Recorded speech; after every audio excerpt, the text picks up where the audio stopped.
Where do you come from? Another galaxy.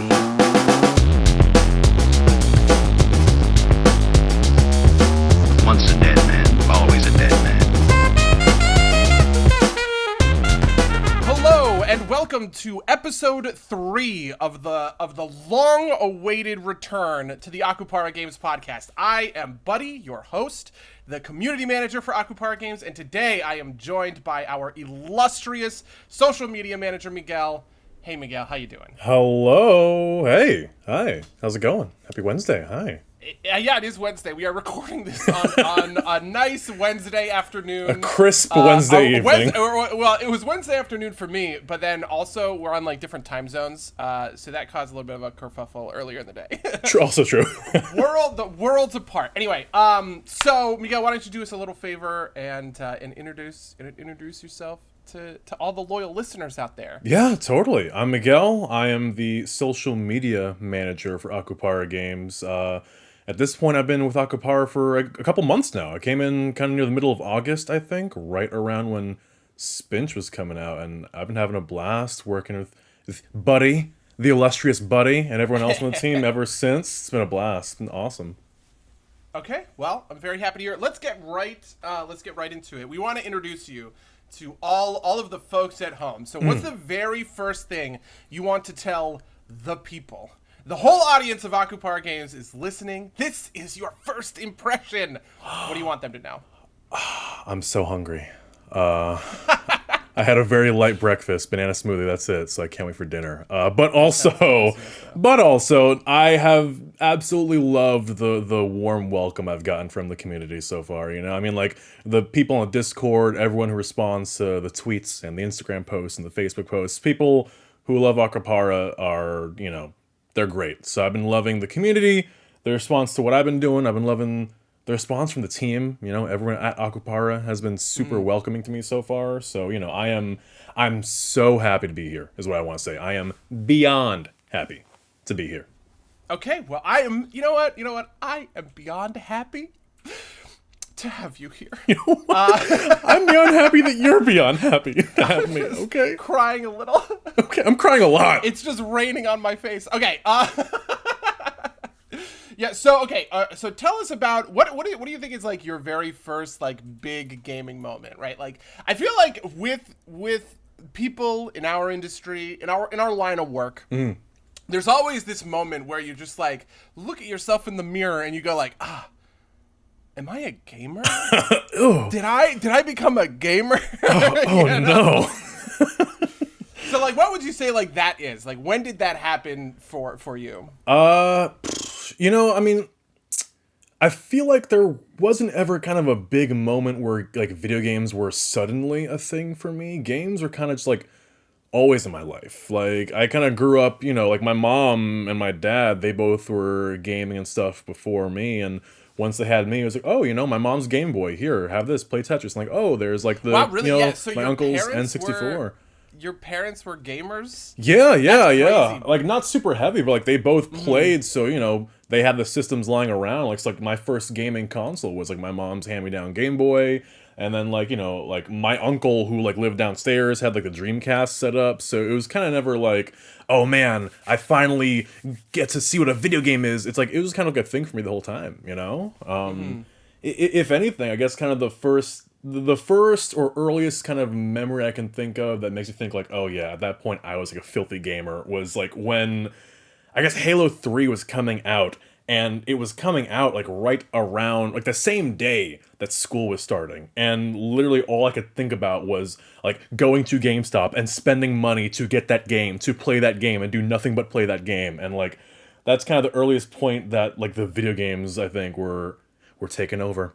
And I was a gamer. Yeah, I was diagnosed. Have you done a lot of, like, midnight releases? Like... Oh, man, yeah. I did a lot of them back when I was, like, a teenager, because I have a GameStop that's literally a couple blocks away from my house, like 4 or 5 blocks away, and they did midnight release stuff, so, you know, like, I would be like, for anything thing I was interested in, it would be no trouble to go there and hang out until midnight and pick it up. So I did those a bunch. I had so much fun with those. I also did those a bunch. I bought the very first Pokemon Diamond that was sold in the US because we camped out at the Pokemon store in New York City. Oh, I'm having like flashbacks to like begging to pre-order Diamond and Pearl so I could get like the dumb like giant styluses they gave away for those. With, like Dialga and Palkia. I still have that stylus with like a dial. It's incredibly unwieldable. It's There's like literally no reason to can't use them, and I never did. It's patently ridiculous. Yeah, me and my friend Jack, we camped out. I think I was a freshman. He was a sophomore in high school. And he bought the very first. He was in front of me in line. It was his idea, so he got to go first. So he bought Pearl, and I bought Diamond. So we bought the first two of each version. Yeah, but I've also done for a bunch of other things. I did StarCraft 2 midnight release. I did Mass Effect 3 midnight release. Nice. I remember having a blast with most of them. I feel like one that was like kind of a flat time was like I did the Borderlands 2 midnight release at my GameStop, and I love that game. But I vividly remember there were like 5 people there. Like it was not like a party. It was just like we're waiting until 12 o'clock to buy this product and leave. Like it was kind of awkward. I didn't really get turned into Borderlands until Borderlands 2. So I feel like I would have whiffed on that. I would have whiffed on that release. Okay, so we're talking about like games and our vaunted nostalgic gaming past. Do you have, and if so, what is your all-time favorite game? Man, that question's so hard. Any what's your favorite X, Y, or Z question is so hard for me. Like the second I get asked that, it's like I've never consumed media in my life. I can't think of anything. I've done like top 10 lists before of games I like a lot, but it's so hard for me to pick a number one. I mentioned Halo 3, and I think that game holds a special place in my heart because like it's a great game, but also it just was a game I spent a lot of time in, like socially. Like I made friends through that game. I spent time with friends playing that game. So Halo, I absolutely feel that. Yeah, like Halo 3 is big for me, kind of like in like a social sort of like nostalgia sense, and then like as like just a purely like amazing game that stands out to me is like what a quality 10 out of 10 product. I got into the Yakuza series super recently, and like Yakuza 2 on the PlayStation 2 for me is just like it's a mind blower. It's such a magical game for me. It's like that game was like an early 2001 like release, and it just had this incredibly cinematic presentation and storyline that like it had this story that rivaled like Last of Us and stuff for me. Like it was such a gripping game, and it was just some like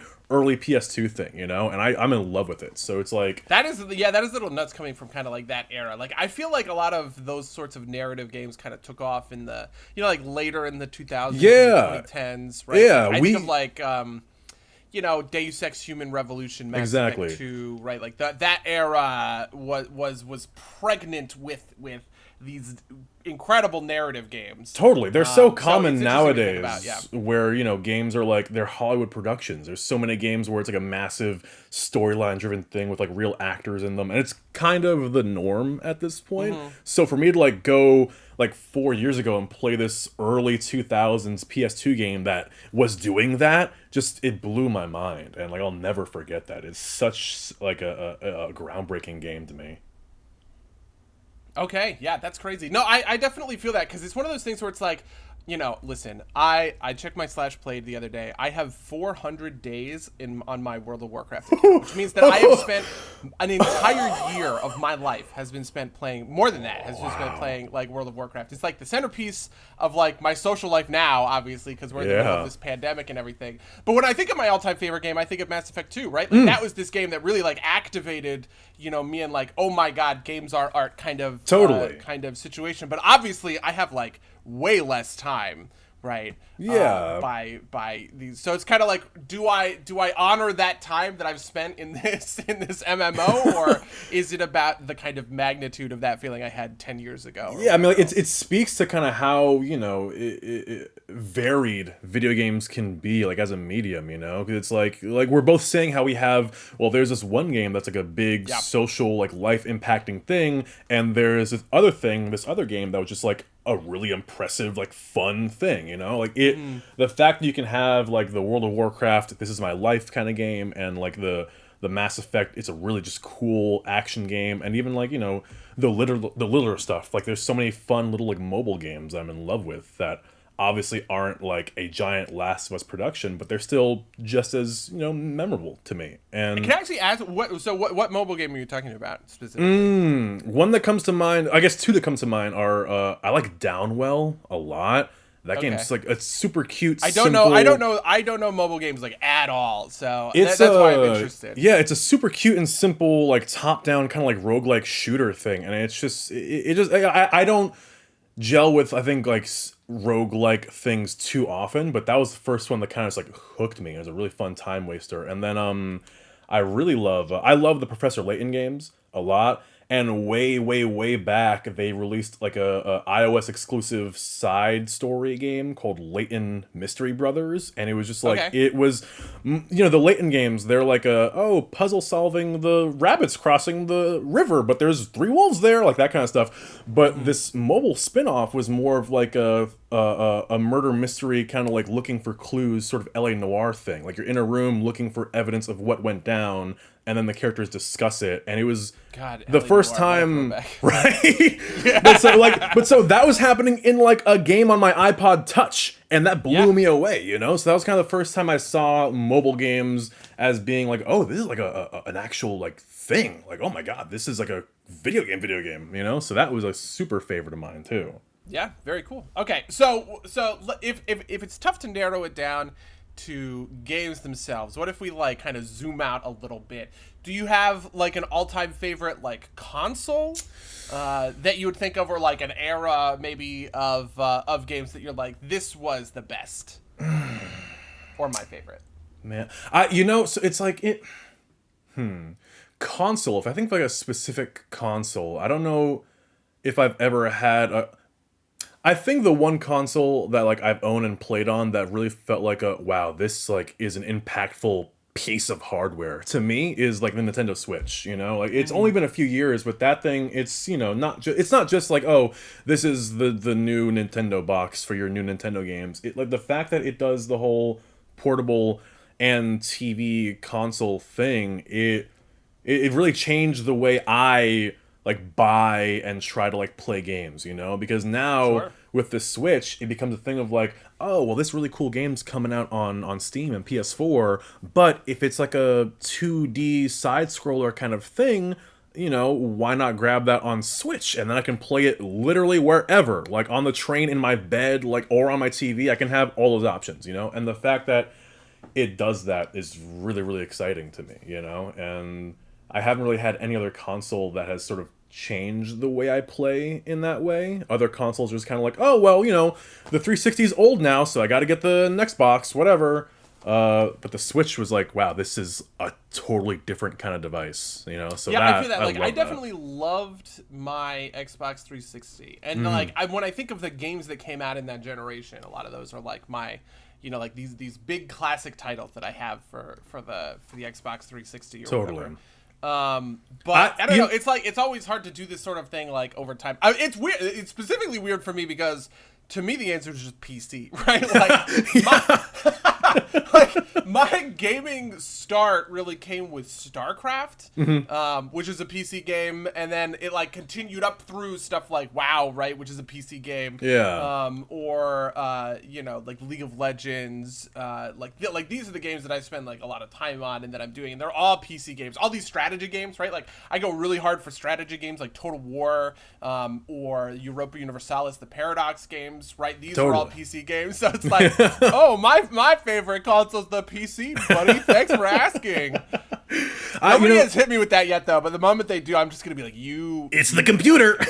Yeah. You know, I will say though, like, even though, you know, the brand new Nintendo Switch is, like, I think a highlight console for me, if I think of, like, gaming eras I'm really into it, I'm so, I think, infatuated lately with sort of earlier eras that I kind of missed out on. Like, growing up gaming, I had a very limited amount of games I did play. Like, with the Game Boy from my mom, I had Tetris. and that was it. And then eventually I had a PS2 with like Not even a 2 Pokemon games. Red. Not even a Pokemon to my name.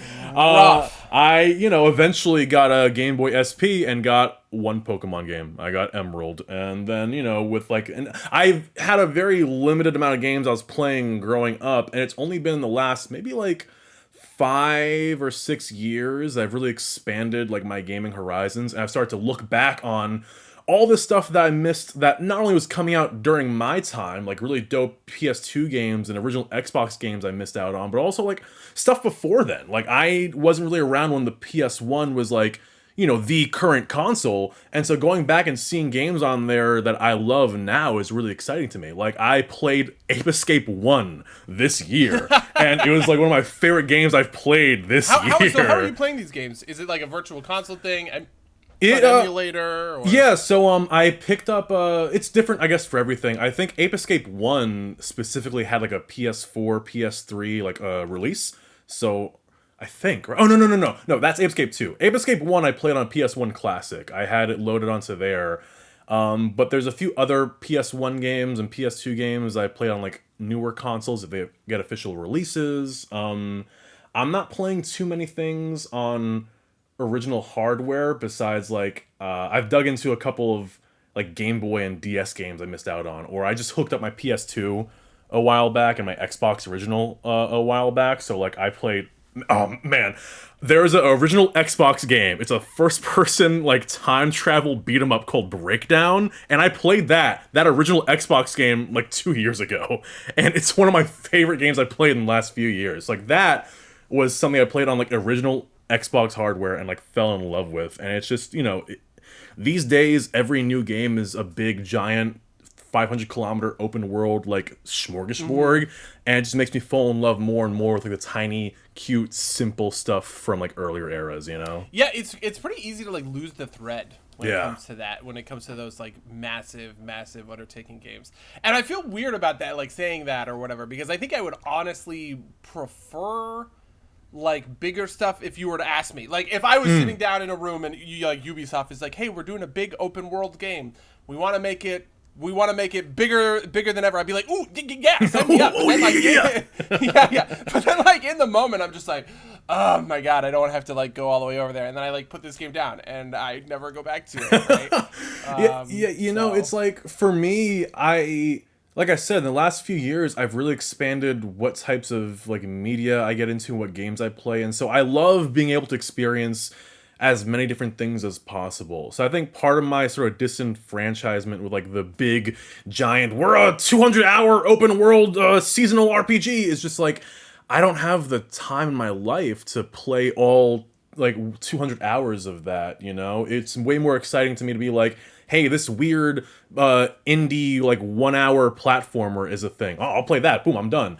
And so I think that's part of sort of why I gravitate more towards the simpler, smaller stuff. But there's like other reasons too, I've spent so many years playing the same types of games, the same sort of shooters and open world adventures, that it's fun to just try different stuff. And, I've had experiences where I've been excited for a big, brand new, giant open world thing, and then it just kind of flounders, I was on the hype train for Destiny, the original one, and it kind of floundered in the beginning, and I was on the hype train for Fallout 4, and that game, was a little bit of a flounder too. I've had so many times... I have put so many hours into Fallout 4, but I, like, really hate that game. We dedicated multiple episodes, not this podcast, but my other podcast.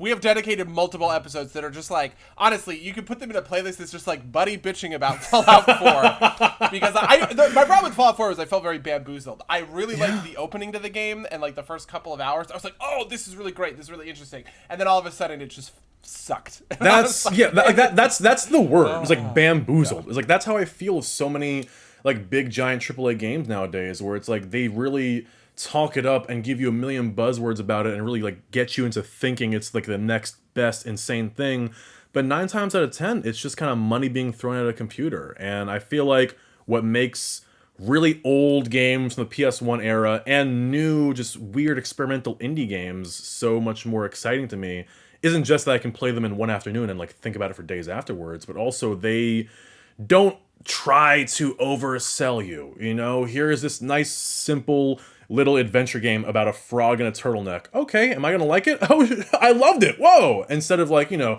oh, the next Ubisoft open world thing is a 500-mile real life open world action. It's too much. You know, it's so much. So I really do love sort of the oldie goldie kind of simpler stuff a lot nowadays. Okay, very cool, very cool. Okay, so to switch gears a little bit, before you came to Akupara Games, right? You were like a journalist, right, or like a blogger. I don't. What would you have called yourself? Yeah, I was doing like freelance journalism, like video game journalism stuff for a long time. I had been and still do on the side video game reviews. Like I started doing those legit, I want to say like 10 years ago or something. It was like the first year of high school. I kind of like found my friend's blogspot website and wrote reviews from them. And for a couple of years, it was just that, a little casual, like, oh, my friend's website, write for them.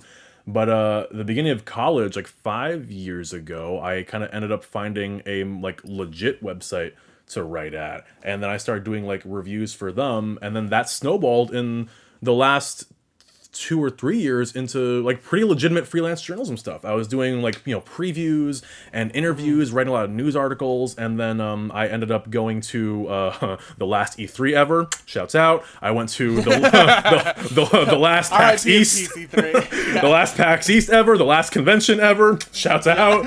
I got to go to those as like a legitimate like member of the press, and I got to interview people, and I got to do behind the scenes stuff. So I was like working in that industry in a really kind of like major capacity, and it was super fulfilling, growing up with video games as a part of my life for like my entire life. It made me, really happy, and it makes me happy now still, even though I'm in a different position. I'm still in the games industry. To be able to say that I work in the games industry, it was really fulfilling, Yeah, no, I totally get that. I get that for sure. Like, what's something that you wrote or made or like whatever during that time when like on I want to say on the beat, but that's a cop thing. Not on the beat, on the Listen, grind. I'm watching The Wire recently. Okay, you guys can't get on me for this. What's something that you wrote or you made that you're particularly proud of? There's two absolute like standout pieces that I did. One was at PAX East this year, back in February. I got to interview Hideki Kamiya from Platinum Games, and I love Platinum Games so much. I mean, that team, like, they're responsible for so many amazing Japanese action games, Devil May Cry, Okami. He was like the director for Resident Evil 2, and being able to interview and talk to him for like an hour, and it was like me and one other writer just sitting there in a little intimate hotel room just hanging out and like chatting with him, and it was super. It felt like I made it. Like, oh wow, oh my god, I get to talk to like a industry veteran. Oh my god, that was amazing. Like, that was super exciting to me, and made me feel like I had been working hard for a long time, and the hard work finally paid off, and that made me happy. And then another thing I did that I honestly love was back at E3, I did like a behind the closed doors like demo for Cyberpunk 2077, and it had like some iffy stuff in it with like it was a demo where they were showing off like this underground city that was like populated only by like Haitians, and they all had like super heavy Haitian accents, and like the subtitles were really leaning into the accents, and it was a weird vibe of having this this whole community being like in the bottom crust of this cyberpunk world, like rubbed me and a lot of other journalists the wrong way. And so I wrote about that. I wrote maybe one paragraph about that in like a 8-paragraph article about that demo. I talked about the games, I talked about the guns and the cars and the running and the customization, but I mentioned that stuff in that article, and I was witch hunted by like the cyberpunk community for it. It was nuts. That article. So normally, I would get maybe like 5-ish, 10 comments on the articles I write. That one got like 60 comments. They were all out for my neck. I had a YouTuber with like 600k subscribers make a video specifically like talking trash about my article. Oh my God. And the highlight for me of this whole thing. I want to know now. Like, don't say it. But I want it. But off the cast. I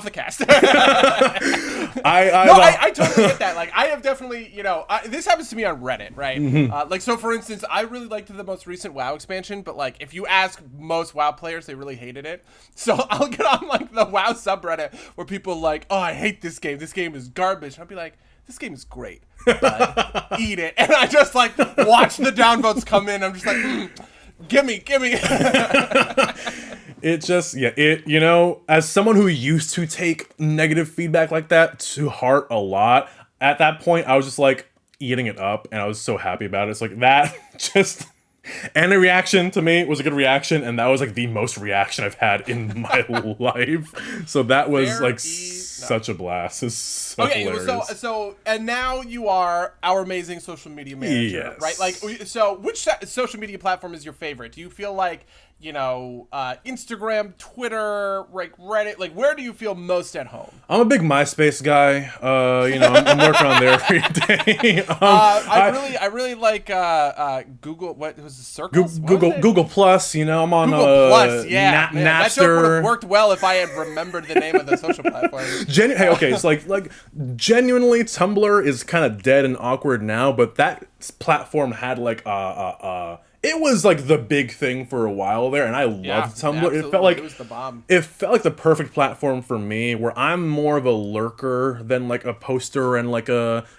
content creator. I just like seeing interesting stuff, and for me, Tumblr was like, here's a giant endless wall of memes and fun videos and cool art, and that like worked out really well for me. But besides Tumblr, I had kind of been on Twitter for a long time. In hindsight, way longer than I should have been. I should not have such unfettered internet access as a kid, but I did, and here I am.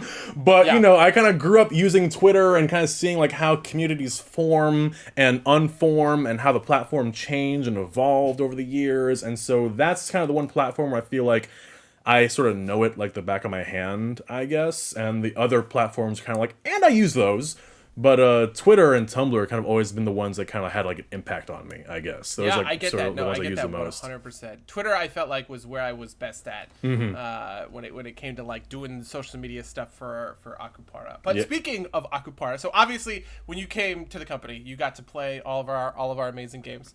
I'm curious, which one of those is the one that you like connected with the most? I think it's Spinch. For me, wow. I That's love. Interesting. Everybody always answers this question differently, which I find really funny. I think there's a lot of different reasons for it. I feel like maybe a big thing for me is when I joined Akupara, Spinch was about to come out. I joined and Spinch was like 2 weeks away from release or something. So that was the first game. Sure. That was the first game here where I was working on it. I was writing social posts for it, and like I was like kind of like in the weeds of like helping it like come out and scheduling the posts and the call to action and all that stuff. And so probably it being the first game I was a part of on the job is special to me. But I also think it just kind of, it has this like cheesy, like weird, cutesy vibe to it that I just kind of clicked with really instantly. Like I just like right away felt like I knew how to like make like dumb little like jokes about it on Twitter and how to like share like fun pictures about it and everything. And it just like,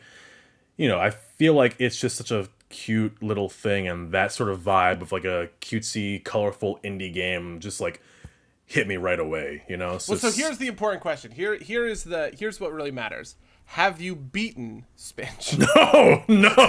Oh no, hell no. Listen, join me in being not good enough to finish that game. One of these days we're gonna get back to Buddy Gets Good Spinch, and it is going to be It's gonna be terrible. episode 72. Yeah, right.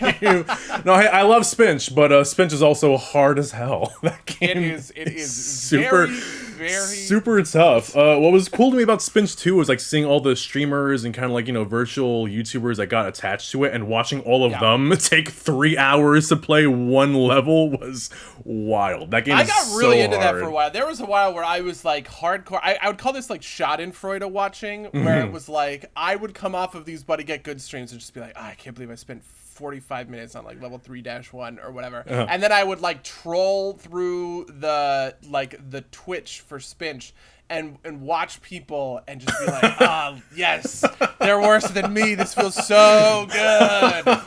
And the truth is that most of these people are better than me because they actually finished the game. There's definitely a lot of people on Twitch who played farther than I did. But yeah, that was a big hobby of mine for a little bit. It was important for my self-esteem, okay? Yeah, of course. But yeah, like I think the fact that streamers like that attached to the game so much, I think also got me really excited about just like Spinch specifically. Like, you know, there's a point where my job was to go through and look at all the YouTube videos related to Spinch that existed. And scrolling through there, I saw, you know, like multiple streamers from like all over, like, you know, Japanese YouTubers, like French YouTubers, Russian YouTubers, and like, you know, I think what really got me was, like I mentioned it before, but like virtual like VTubers getting into the game. Like I started watching like a lot of content from those kinds of creators earlier in the year for like, you know, Japanese listening practice. I like to study Japanese a lot, and for me, seeing that like our indie game in America from America having like an impact all the way out there with like that specific super niche community, like really made me feel like, oh wow, I'm like a part of something like really kind of cool and special. And I think that's kind of why Spinch also has like a little bit of a soft spot for me of all of our titles.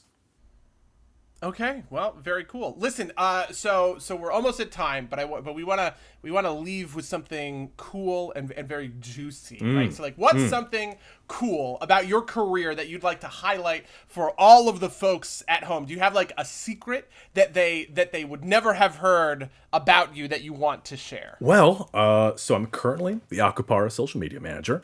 I was previously a freelance journalist, and I'm also a video game voice actor. So that is something I think that's pretty juicy. I'm not anything big. I'm not voicing the next Call of Duty villain, but I'm in a lot of cool like indie stuff. I think one of my favorite things I've worked on is there's a game on Switch and Steam and I think PS4 called Super Daryl Deluxe, where I voice like a very kind of crazy Skeletor main villain. And I helped work on Hover Revolt of Gamers, which has like the Jet Set Radio composer in it. So like I've gotten to work on some pretty what a dope blast from the stuff. past to Jet Set Radio. Yeah, right? Ugh. Okay, well, thank you so much for coming and hanging out with me for the last half hour. This is awesome, Miguel. This is always very fun. We are definitely going to have more episodes of the podcast coming out soon for all of you other listeners. We want to open the doors to Akupara Games and show off all of our very cool people that are in the bullpen. This metaphor's gotten away from me. The point is that we're going to be doing more episodes of the podcast, so you can definitely look forward to a lot of new stuff coming from us. Gone Viral is out now in early access. That's our most recent game launch. Before that, we had Spinch, which is out on Switch and PC. Mutazione just got a big update. It's an amazing time to be an Akupara Games fan. I just want to plug all of these things. Yeah. I'm trying to plug all of these games at the last couple of seconds. Is there anything that you want to share with the folks? Do you want to like give them your Twitter handles? They can follow your amazing insights on PS2 era Japanese